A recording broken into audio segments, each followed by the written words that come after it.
We started with the idea of doing like a kart racing game, and then it was Rob who came up with the idea of combining that with vinyl toys. It just seemed like a really good fit. People just customize vinyl toys, and usually everyone starts with the same figure, which is called a platform, and then you're responsible for customizing it and making it as unique as possible. So that really appealed to us. When we talked about sort of the ultimate creativity, it felt weird to immediately throw in licensed characters. And so we talked about, well, who would these characters be?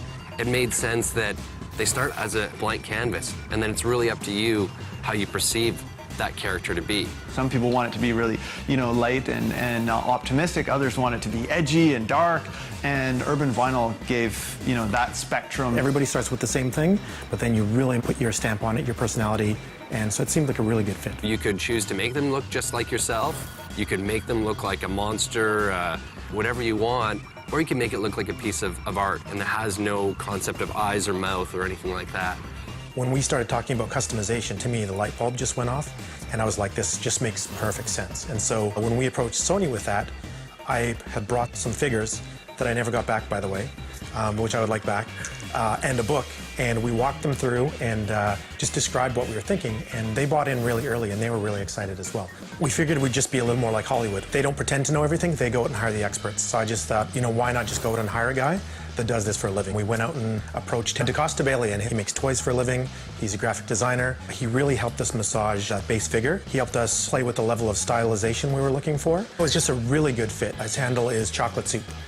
I focus on character design stuff specifically. You can be attached to particular types of companies. You're in one of their series as one of the artists. That immediately gets your name out there. But if you're able to put out your own piece, it's just like, oh, I had an idea, ta-da, there it is. He is this culture, so he helps us keep it real, for lack of a better term. Urban Vinyl was cutting edge. It's not mainstream, but it has this, just like the gameplay, and accessibility. Anyone can kind of pick it up, and they can see a lot of different things with it. You want to make that character sort of edgy, you can do that. You want to make it a little bit more cute, a little bit more anime, that's totally acceptable as well. A lot of times you'll see people photograph their toys on the street, trying to make them look life-size or photographing them in the woods. So we decided early on that the mods would actually feel still very vinyl and very toy-like, but that everything else would have real-world material properties. As far as the environments go, they had to still make sense in that world and also still look good to us. There's certainly a little more realism in our environment than there is in our characters and our carts, and that was because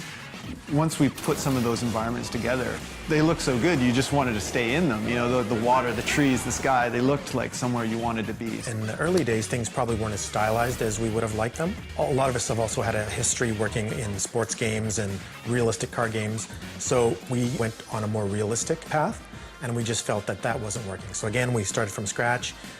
We actually went on a path where everything was made out of vinyl, so the entire world was made out of vinyl, and everything was vinyl and stickers. What we realized very quickly is that a lot of things were white.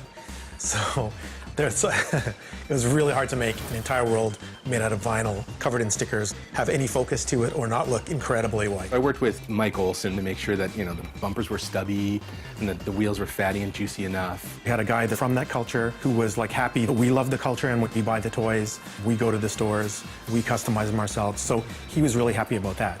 UFG's hit it on the head. They really captured it, right? These kind of underground deals, they always get to the mainstream level, but you're hoping that whoever touches it keeps the essence and that passion alive, right?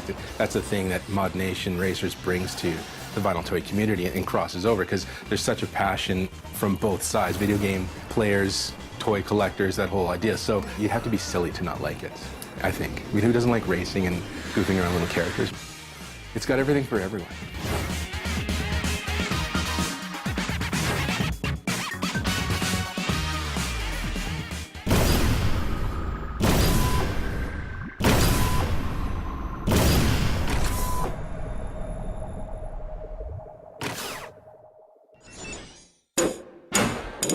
PlayStation